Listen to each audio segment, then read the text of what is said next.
अगदी मनापासून सांगते. आजचा हा व्हिडिओ तुमच्यापर्यंत पोहोचवू की नको असं द्विधा मनस्थिती माझ्या मनामध्ये होती. आता तुम्ही म्हणाल की अनारसे चांगले जमून आलेत की, छान दिसतात.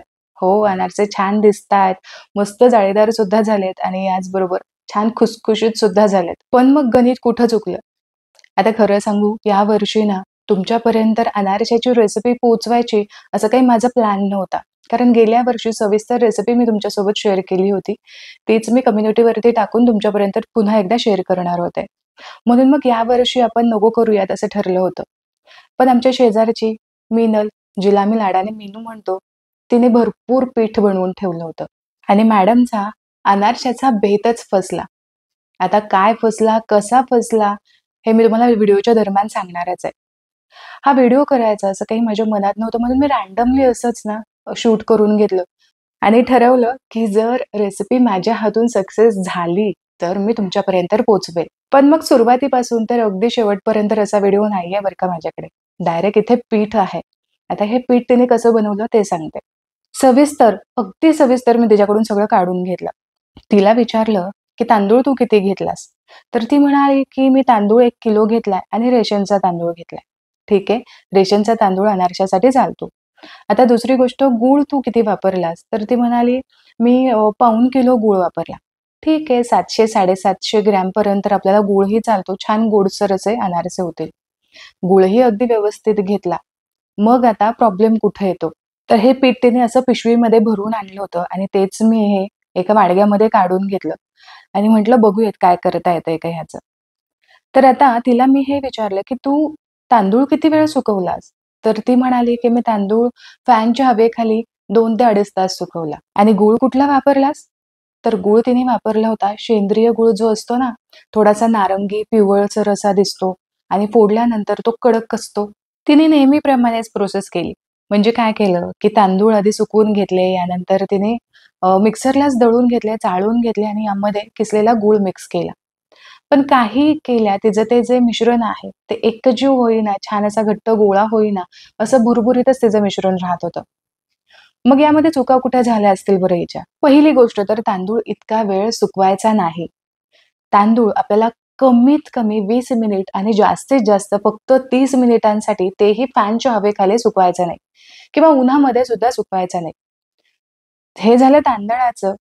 तांदूळ तिने 3 दिवस घातला होता. तुम्ही 4 दिवस जरी घातला तरी सुद्धा चालू शकतं बरं का. पण मात्र तांदूळ पाण्यामधून उपसून घेतल्यानंतर 20 ते 30 मिनिटांसाठी फॅनच्या हवेखाली न सुकवता नॉर्मल हे सुकवून घ्यायचं. हे लक्षात आलं. आता दुसरी गोष्ट गुळामध्ये सुद्धा ही चुकली. ती बोलली, की "मी थोडासा पिवळसर गूळ घेतला होता. काळा गूळ घेतला असता तर अनारसे थोडेसे जास्तच काळपट झाले असते." ठीक आहे, पिवळा गूळ इथे चालेल. पण तो गूळ असा मऊ असायला हवा. थोडासा चिकट असायला हवा. हातात गोळी घेतल्यानंतर तो हातामध्येच लगेच मेल्ट व्हायला हवा. बरं इथे चिक्कीचा गूळ वापरायचा नाही. इथे साधाच गूळ घ्यायचा. पण अगदी जो साखरेचा खडा असतो गुळाचा, तो इथे चालत नाही. हिने हेच केलं इथं. तिने तो पिवळा केसरी गूळ घेतला, ज्यामध्ये थोडीशी अशी साखर जाणवते. गुळासारखी त्याची टेस्ट येत नाही आणि थोडासा तो कठीण कडक असतो. असा गूळ अजिबात इथे वापरायचा नाही. अनारशाचा डिटेल व्हिडिओ कुठला गूळ घ्यायचा, किती तांदूळ सुकवायचा, कुठला तांदूळ घ्यायचा असा डिटेल्ड व्हिडिओ ना मी तुम्हाला ऑलरेडी बनवलाय. त्याची लिंक मी कमेंटमध्ये सुद्धा देते आणि डिस्क्रिप्शन बॉक्समध्ये सुद्धा देते. इतकी सविस्तर आणि सोपी ही रेसिपी मी तुम्हाला सांगितली ना, की अगदी सहज तुम्ही नाही जरी भिजत घातलं ना पीठ, म्हणजे आपण आंबवण्यासाठी 4-5 दिवस असं पीठ ठेवतो. तसं नाही ठेवलं, लगेच तुम्ही बनवायला घेतले तरी अनारसे हमखास जाळीदार होतात. अशी ती रेसिपी आहे. हे मिश्रण थोडंसं जास्तच होतं. यामुळे मग याचे 2 भाग करून घेतले आणि थोडं-थोडं करून मी असं असं मला वाटलं, की थोडं-थोडं करून आपण मळायला सुरुवात केली, तर मग बाइंडिंग याला व्यवस्थित येईल. ठेचायला गेलात तर खूप वेळ ठेचायला सुद्धा लागतो. कारण पूर्वीच्या काळी असं अनारशाचं पीठ छान ठेचलं सुद्धा जायचं. कारण त्यावेळेस मिक्सरची सोय नव्हती. म्हणून हे पीठ जे आहे ते ठेचून घेतलं जायचं. आता मी जी रेसिपी तुम्हाला सांगितली ना, त्यामध्ये तर मिक्सरचा सुद्धा वापर करावा लागत नाही किंवा खूप वेळ मळत सुद्धा बसावं लागत नाही आणि यामध्ये ना अजिबातच तुमचा टाईम सुद्धा वेस्ट होत नाही. खूप साधी, सोपी, सरळ रेसिपी सांगितली आहे. पण जर तुम्हाला अडचण आलीच, कारण अशा बऱ्याचशा बायका असतात, की अडचण येऊ शकते. काय करावं हे कळत नाही आणि अशा वेळेस हा जो अनारशाचा पीठ आहे, ते फेकून देऊही वाटत नाही. मग अशा वेळेस हे अनारशाचं पीठ पुन्हा कसं आपण तयार करायचं? फसलेलं अनारशाचं पीठ पुन्हा तयार करून त्याचे खुसखुशीत अनारसे कसे बनवायचे, हेच तर मी आजच्या रेसिपीमध्ये तुम्हाला सांगितलंय. आता मग मला यामध्ये काहीच ॲड करता येत नव्हतं. म्हणजे ना मी गूळ एक्स्ट्रा वाढवू शकत होते, ना पीठ एक्स्ट्रा वाढवू शकत होते. कारण दोन्ही पदार्थांचं जे प्रमाण आहे ते अगदी योग्य घेतलंय. आता मग मी काय केलं, माझ्या समाधानासाठी पुन्हा एकदा मी मिक्सरला हे फिरवून घेतलं. मिक्सरला फिरवून घेतलं आणि यानंतर थोडं-थोडं करत मिश्रण मी हाताने मळून घ्यायला सुरुवात केली. मला माहिती आहे रेसिपी संपूर्ण नाहीये, तोडकी-मोडकी आहे. तुमच्यापर्यंत ती पोहोचवण्याचा एक खास उद्देश, की असं जर तुमच्या झालं, असे जर तुमचे पीठ बुरबुरीत झाले तर काय करायचं? हे या व्हिडिओच्या दरम्यान तुमच्यापर्यंत पोहोचवण्याचा एक साधा आणि मनापासून प्रामाणिक माझा हेतू आहे. तर आय होप तुम्ही हे समजून घ्याल. तर आता मळून घेतल्यानंतर याचे छान गोळे तर झाले. थोडंसं मनामध्ये मला समाधान वाटलं, की चला ॲटलीस्ट याचे गोळे झाले, याला एक बाइंडिंग आलं, जे आधी अगदी पिठाप्रमाणे बुरबुरीत होतं. आता हे तयार केलेले गोळे मी असं म्हटलं, की जरा थोडा वेळ ठेवावेत. मी हे रात्रभर असेच हे गोळे ठेवले, झाकून ठेवले. यावरती छान एक ब्लँकेट अंथरलं, की जेणेकरून आहे ना याला छान ऊब मिळेल. पण झालं असं ना, की दुसऱ्या दिवशी म्हणजे साधारण एक 12-13 तास मी ठेवलं असेल.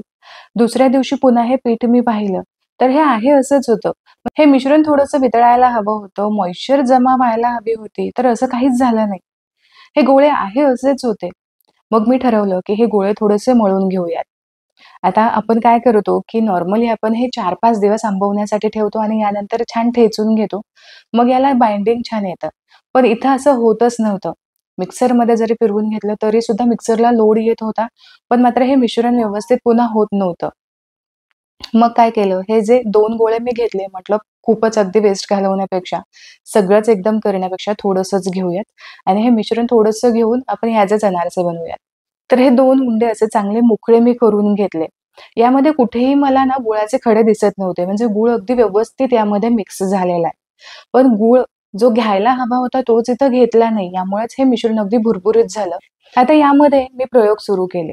सुरुवातीला खूप जास्त खरं तर तुपाचा वापर करू नये. पण मी इथे फक्त अर्धा चमचा तूप यामध्ये घातलं, की जेणेकरून हलकसं याला मॉइश्चर येईल आणि एक हलकसं बाइंडिंग येईल. पण अर्धा चमचा तुपामध्ये होणारच नव्हतं आणि तूप जास्त मला घालून चालणार नव्हतं. म्हणून मग हे घातलेलं अर्धा चमचा तूप मी जसं-तसं यामध्ये मिक्स करायला सुरुवात केली. हे अर्धा छोटा चमचा तूप सहज असंच यामध्ये गायब झालं. आता मग मी इथं दूध घेतलं. दूध घेताना रूम टेम्परेचरचं दूध घ्यायचं किंवा मग तुम्ही थंड दूध इथे घेतलं तरी सुद्धा चालेल. खूप जास्त दूध घालून सुद्धा चालणार नव्हतं. सुरुवातीला फक्त छोटे 2 चमचे मी इथं दूध घातलं आणि मिक्स करून घ्यायला सुरुवात केली. आणि आता म्हटलं आधी थोडासा एक गोळा तर बनवून बघूयात. याचे अनारसे थापून तर बघूयात कसे होतात हे तर आपल्या लक्षात येईल. म्हणून मग हा असा दुधाचा प्रयोग सुद्धा करायचा माझा ठरला. आता बाइंडिंग येण्यासाठी मला आणखीन थोडंसं दूध लागणार होतं, पण बेतानेच दूध घालावं लागतं. चमचाच घालावं लागतं. गूळ आहे, पटकन तो विरघळला जातो आणि यामुळेच थोडं-थोडं करत यामध्ये दूध घालायचं आणि छान थोडासा असा घट्टसर असा गोळा मळून घ्यायचा. मी खूप यामध्ये दूध नाही घातलं बरं का. 3 छोटे चमचेच दूध यामध्ये घातलं आणि दोन्ही हाताने छान असं सलग 2-3 मिनिटांसाठी हे जे पीठ आहे अनारशाचं ते छान मळून घेतलं. यामध्ये केळही घालतात. मला हे माहीत होतं, पण मी कधीच केळ घातलं नाही आजवर. यामुळे मग मला ती ती रिस्क घ्यायचीही नव्हती. जसं-तसं 3-4 मिनिट सलग मळून घेत राहिले. फक्त 3 चमचे इथे दूध मी वापरलं आणि यामध्येच हा घट्टसर असा गोळा जमून आला. थोडंसं मला बरं वाटलं, की चला ॲटलीस्ट ह्याला बाइंडिंग तर आलं. आता मोठी रिस्क होती, की आपलं हे पीठ तर आपण केलंय. एवढं तर आपण मेहनत घेतली आहे, टाईम वेस्ट केलाय. पण आता हे जर पीठ तेलामध्ये जर अनारसे विरघळले, तर मात्र फार अवघड आहे. हातावरती असा हा उंडा थापून पाहिला. अजिबात याला क्रॅक जात नव्हते. इतकं बरं वाटलं म्हणून तुम्हाला सांगू. पण दुसऱ्या बाजूला धाकधूक सुद्धा होती, की हे विरघळणार तर नाही ना तेलामध्ये. आता अनारसे थापायला मला फार काही असं कठीण गेलं नाही. कारण नेहमीप्रमाणेच मी इथं अनारसे थापून घेतले. प्लास्टिकच्या पेपरवरती असे थापून घेतले तर पटकन थापले जातात.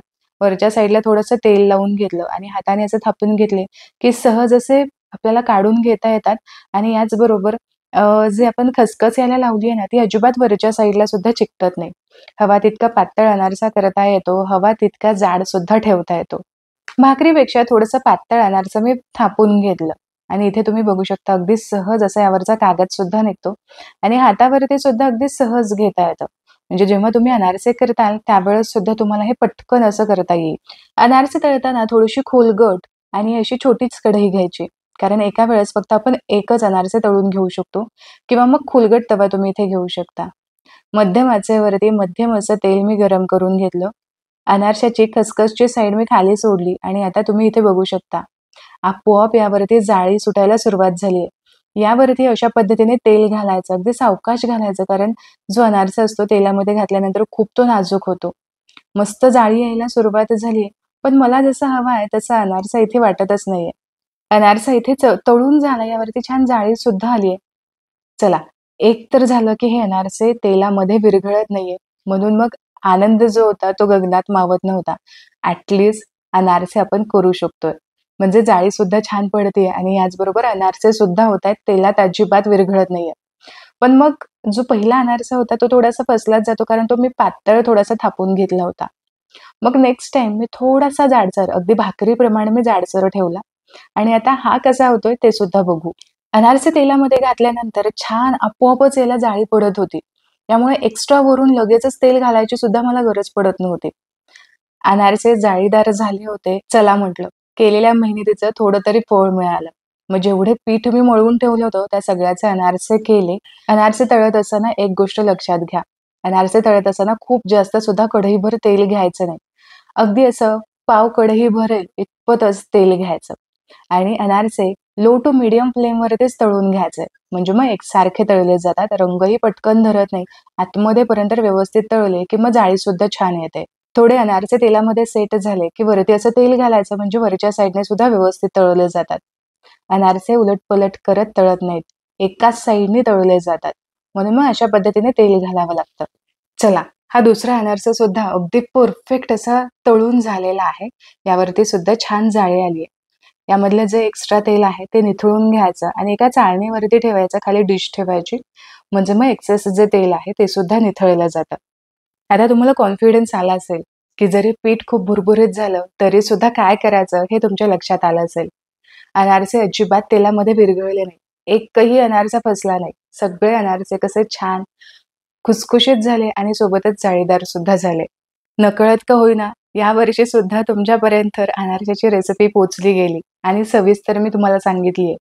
झालेल्या चुका दुरुस्त करून तुमच्यापर्यंत पोहोचवल्यात. आता अनारशाचं पीठ जर पातळ झालं तर काय करायचं? कारण हे सुद्धा होऊ शकतं, की जसं भुरभुरीत पीठ झालं तसंच पातळ सुद्धा होऊ शकतं. अशा वेळेस तांदूळ एक दिवस भिजवून घ्यायचे. पाण्यामध्ये उपसून ते अर्ध्या तासांसाठी सुकवून घ्यायचे. याची पुन्हा पावडर करायची आणि तयार केलेली ही जी पिठी आहे, ती अनारशाच्या पिठामध्ये, पातळ झालेल्या अनारशाच्या पिठामध्ये मिक्स करून घ्यायची. लागेल तसं ॲडजस्ट करायचं आणि मग व्यवस्थित असा डो तयार होतो. आणि जर भुरभुरीत पीठ झालं, तर फक्त यामध्ये लागेल तसा पिठामध्ये दूध मिक्स करायचं. एकदम सगळ्यामध्ये दूध मिक्स करायचं नाही. तर आय होप आजचा हा व्हिडिओ तुम्हाला थोडा तरी महत्त्वपूर्ण वाटला असेल. एक छोटासा प्रयत्न केलेला आहे, की झालेल्या चुकांची दुरुस्ती कशी करायची आणि खुसखुशीत अनारसे कसे बनवायचे. हा प्रयत्न जर माझा तुम्हाला आवडला असेल, तर व्हिडिओला लाईक जरूर करा. तुमच्या मित्र आणि परिवारामध्ये नक्की शेअर करा. पुन्हा भेटूया अशाच एका मस्त रेसिपीसोबत. तोपर्यंत स्वस्थ राहा आणि मस्त मस्त खात राहा.